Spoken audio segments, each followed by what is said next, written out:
গৃহবধূ নামে যে জবটা রয়েছে তাতে খুব একটা ভালো ক্রেডিট পাওয়া যায় বলে তো আমার মনে হয় না। তবুও আমরা গৃহবধূরা ভালোবেসে কিন্তু সংসারের সমস্ত দায় দায়িত্ব কাজকর্ম করে থাকি। তো হ্যালো এভরিওয়ান, গুড ইভিনিং। কেমন আছেন সবাই? আশা করি সবাই খুব ভালো আছেন, আর আমরাও ভালো আছি। আমার আরও একটি নতুন ব্লগে আপনাদের সবাইকে স্বাগত জানাই। সন্ধ্যা এখন 6:30 মতো বাজে, আর আমি তো প্রত্যেক দিনের মতো সন্ধ্যা দেওয়া কমপ্লিট করে এই মাত্র একটু চা করে নিয়ে বসেছি। কারণ ওদিকে বাবাকেও দিয়ে এসছি, আর এপাশে সোনাও কিন্তু চা খেয়েছে। তো যে কারণে আমারটাই বাকি রয়েছে, তা আমি এখন নিয়ে চা খাচ্ছি। তো এখানে বসে 10 মিনিট রিল্যাক্সের সাথে চাটা খেয়ে নিয়ে এই যে বেশ কিছু কাজ ছিল ঘরে, সেগুলো কমপ্লিট করার পর এই তো এখন আমি আমার ম্যাডামের জন্যে কিছু খাবার রেডি করছি। কারণ ও পড়তে বসার আগে ওর মনে হয় ওর খিদে পেয়েছে, তো যে কারণে আমাকে বলল কিছু একটা খেতে দিতে। আসলে বাড়িতে ছোট ছেলেমেয়েরা থাকলে তাদের কিন্তু পড়তে বসলে আমার মনে হয় খিদেটা একটু বেশিই পায়। তো যাই হোক, ফ্রিজের মধ্যে সেদিনকে মোড় বাজার থেকে আনা একটা স্যান্ডউইচ ব্রেড ছিল, তো সেই স্যান্ডউইচ ব্রেডটা ভাবলাম আজকে কাজে লাগিয়ে দিই। চলুন আজকে আমি কিভাবে ঘরে স্যান্ডউইচ বানাই আপনাদের সাথে একটু শেয়ার করি, আর সেই সাথে আমার সোনাকেও কিছু খাবার বানিয়ে দিই। ফ্রিজের মধ্যে একটি মাত্র শসা ছিল, সেটাকেও ছোট ছোট করে কেটে রেখেছি, আর সাথে একটু টমেটো, একটু পেঁয়াজ নিয়েছি, আর দুটো ডিম সেদ্ধ করে নিয়েছি। সমস্ত কিছু জোগাড় করা থাকলে রান্না করতে বা যে কোনো রেসিপি ট্রাই করতে কিন্তু বেশিক্ষণ সময় লাগে না। ডিম দুটো ভীষণ গরম, তাই ভাবলাম এই কাঁটা চামচের সাহায্যে একটু ন্যাশ করে নিই। কারণ এই যে এগ স্যান্ডউইচটা করব, এতে কিন্তু ডিমটা একটু ন্যাশ করে দিলেই কিন্তু ভালো হয়। ব্যাস, আমার ডিম ন্যাশ করা রেডি। চলুন এবার স্যান্ডউইচটা রেডি করে নিই। ওদিকে একটু চিজও গ্রেট করে রেখেছি। আসলে চিজ স্লাইস থাকলে ভালো হয়, তবে আমার কাছে না চিজ কিউবটাই অ্যাভেলেবেল ছিল, তাই সেটাকে একটু গ্রেটারের দ্বারা গ্রেট করে নিয়েছি। একটা মিক্সিং বোলের মধ্যে সমস্ত যে সমস্ত ভেজিটেবলগুলো আমার কাছে ছিল সেগুলো দিয়েছি, সাথে ডিমটাও দিয়েছি। এইবারে এতে দেব বেশ কিছুটা গোলমরিচ। গোলমরিচ আপনারা গোলমরিচ কেউ যদি মানে স্কিপ করতে চান সেক্ষেত্রে কাঁচা লঙ্কা বা নাও দিতে পারেন। তো আমি এখানে ঝাল এবং স্বাদ দুটোর জন্যে গোলমরিচ দিয়েছি, সাথে সামান্য একটু লবণ দিয়েছি, কারণ মেয়োনিজ, চিজ সব কিছুতেই একটু একটু লবণ রয়েছে, আর আমার ম্যাডাম খুব অল্প লবণ খায়, তো যে কারণে আমি লবণটা একটু বুঝেই দিয়েছি, আর দিয়েছি বেশ কিছুটা মেয়োনিজ। ওটাকে মিক্সড করে রেখেছি, আর এরই মাঝখানে দেখলাম কি ওই সসটা নিয়ে যেতে ভুলে গেছি, তাই ফ্রিজ থেকে সসটা বের করে নিয়ে গেলাম। এখানে শেজওয়ান সস দিলে ভালো হয়, তবে শেজওয়ান সসটা একটু ঝাল, আর আমার কাছে এই মুহূর্তে ছিলও না, তো তাই জন্যেই টমেটো কেচাপটাই ছড়িয়ে নিলাম।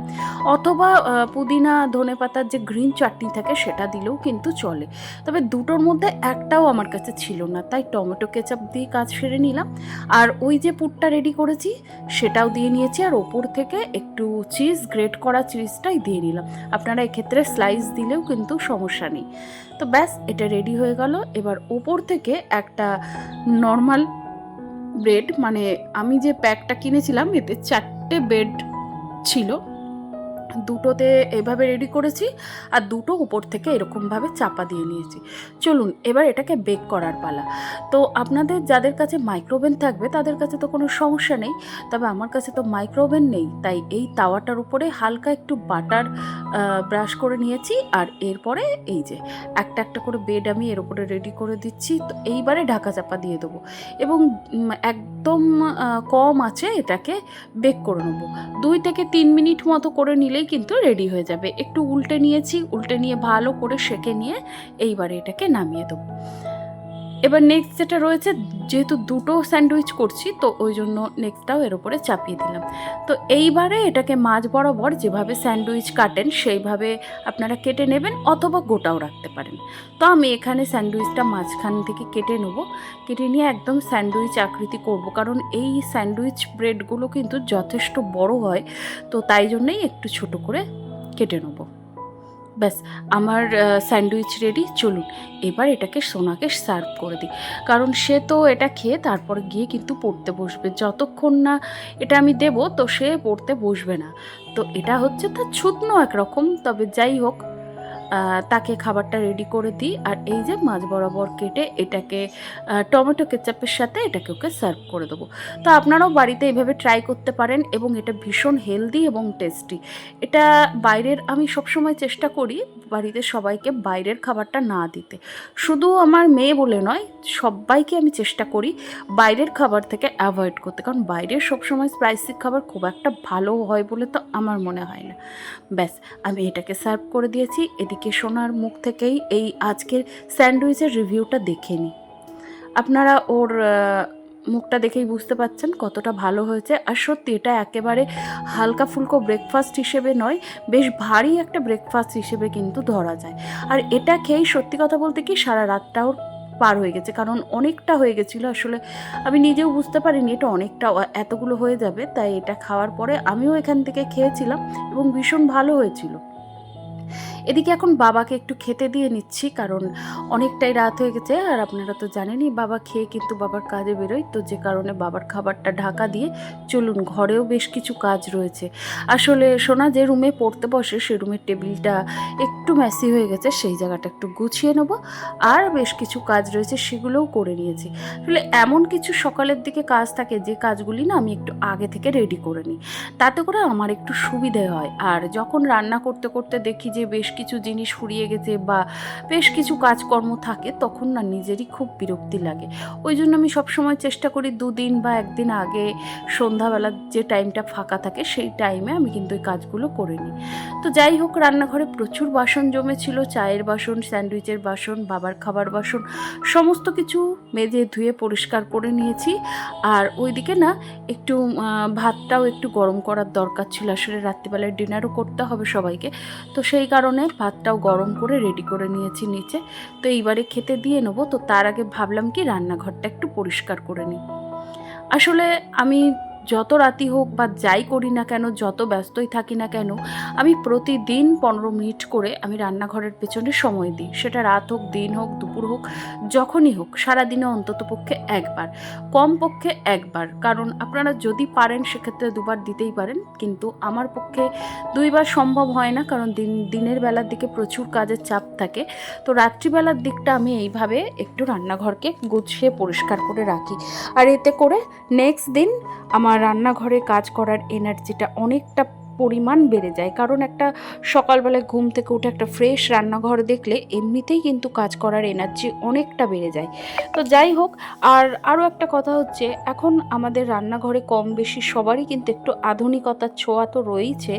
আর সেক্ষেত্রে সেগুলিকে মেনটেন করাটা হচ্ছে খুবই কষ্টকর।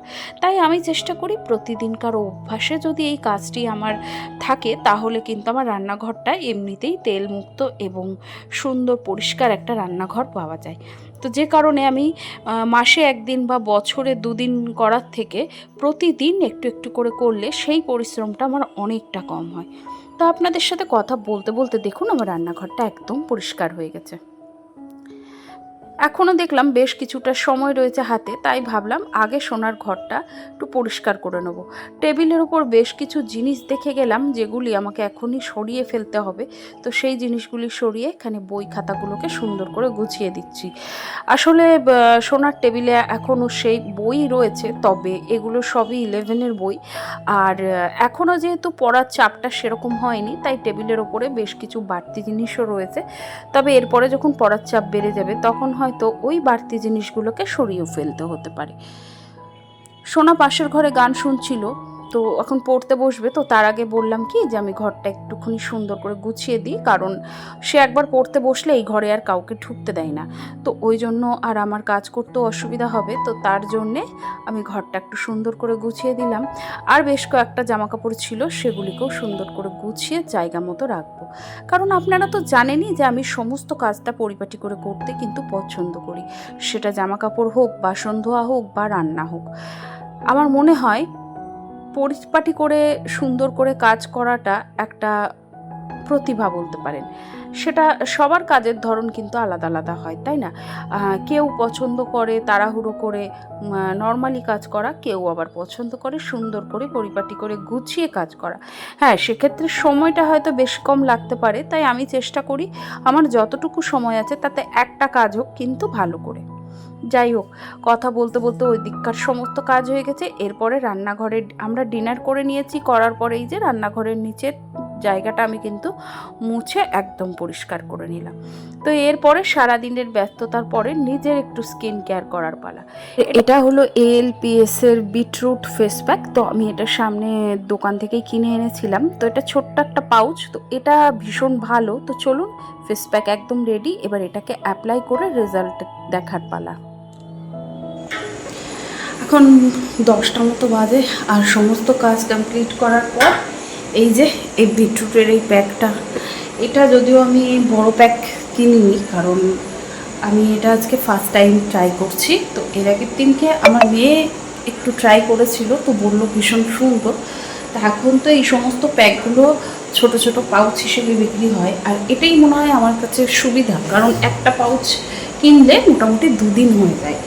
তো এই যে আমি প্যাকটা এখানে কাঁচা দুধ দিয়ে প্যাকটাকে রেডি করে নিয়েছি। এটা আপনারা গোলাপ জল বা যে কোনো কিছু দিয়ে প্যাকটাকে রেডি করে নিতে পারেন। তো আমাদের মতো যারা হাউস ওয়াইফ রয়েছে না, তাদের জন্য এই প্যাকটা ভীষণ সুন্দর, মানে ইনস্ট্যান্ট গ্লো আনার জন্য। দেখবেন গরমের সময় না মুখের মধ্যে বিভিন্ন রকম, মুখ বলুন বা স্কিনে আর বডি পার্ট, যে কোনো বডি, হাতে, তারপরে গলায়, ঘাড়ে, এগুলোতে দেখবেন ট্যান পড়ে যায়। তো যে কারণে না ট্যান রিমুভের জন্য এইগুলো খুব ভালো। এটা তারপরে আমি আরও একটা ব্যবহার করি, আপনাদের আগেও বলেছি, ওই সৌমিজের দ্য ট্যান অ্যাক্টিভ যেটা, সেটা ব্যবহার করি, সেটা ভীষণ ভালো। আর আজকে এটা ট্রাই করছি। চলুন তাহলে ঝটপট লাগিয়ে নিই, তারপরে আবার এটাকে কিছুক্ষণ শুকিয়ে তারপরে এটাকে রিমুভ করব। তারপরে আপনাদের দেখাচ্ছি যে এর রেজাল্টটা কেমন। আর এই তো এই প্যাকটার কালারটা এতটাই একটু ডার্ক লাল রঙের। তো এই কালারটা দেখে না আপনারা হয়তো শুনে হাসবেন, আমি আমার নিজের মুখটা নিজেই দেখে ভয় পেয়ে যাই। আসলে এই কালারটা আমার ঠিক ভালো লাগে না। তো বিটরুটের কালার যেরকম, সে প্যাকটাও সেরকমই হবে। তো বেশ কিছুক্ষণ রাখার পরে এই যে ধুয়ে ফেলেছি, আর এই প্যাকটা মেখে যখনই আমাকে সোনা দেখতে বলছে তুমি এই প্যাকটা মেখে আমার সামনে আসবে না, কারণ আমার দেখে খুব ভয় লাগে। তো যাই হোক, বেশিক্ষণ রাখিনি, মিনিট 5 থেকে 10 মিনিট রেখে এই যে মুখটা ধুয়ে নিয়েছি। আর দেখুন রেজাল্টটা, আশা করি আপনারা দেখে বুঝতেই পারছেন, খুবই ভালো একটা প্যাক। আপনারা চাইলে কিন্তু ইউজ করতে পারেন। আমাদের মতো হাউসওয়াইফদের জন্য ইনস্ট্যান্ট গ্লো পাওয়ার জন্য বা চটজলদি নিজের স্কিন কেয়ার করার জন্য এই প্যাকটা কিন্তু খুবই ভালো। তো যাই হোক, এইবারে আমি জনসনের একটা ক্রিম অ্যাপ্লাই করে নিলাম। তো যাই হোক, চলুন আজকে ভিডিওটি কেমন লাগলো অবশ্যই কিন্তু জানাবেন। যদি ভিডিওটা কোথাও ভালো লেগে গিয়ে থাকে প্লিজ একটি লাইক করে দেবেন। তো যাই হোক, এখন অনেকটা রাত হয়ে গেছে। তো এইবারে ড্রেসটা চেঞ্জ করে যাব শুতে। তো তার আগে এই যে সোনা দেখুন কি করছে, এখানে ফোন দেখছে। আর পাশের বাড়ির দুজন বয়স্ক মানুষ রয়েছে, তাদের ঘরে কেন লাইট জ্বলছে না, তাই উকি ঝুঁকি মারা চলছে। চলুন তাহলে, তো যাই হোক চলুন, আজকের মতো আসি। সবাই খুব ভালো থাকবেন, সুস্থ থাকবেন, সাবধানে থাকবেন। আবারও দেখা হবে নেক্সট কোনো ভিডিওর সাথে।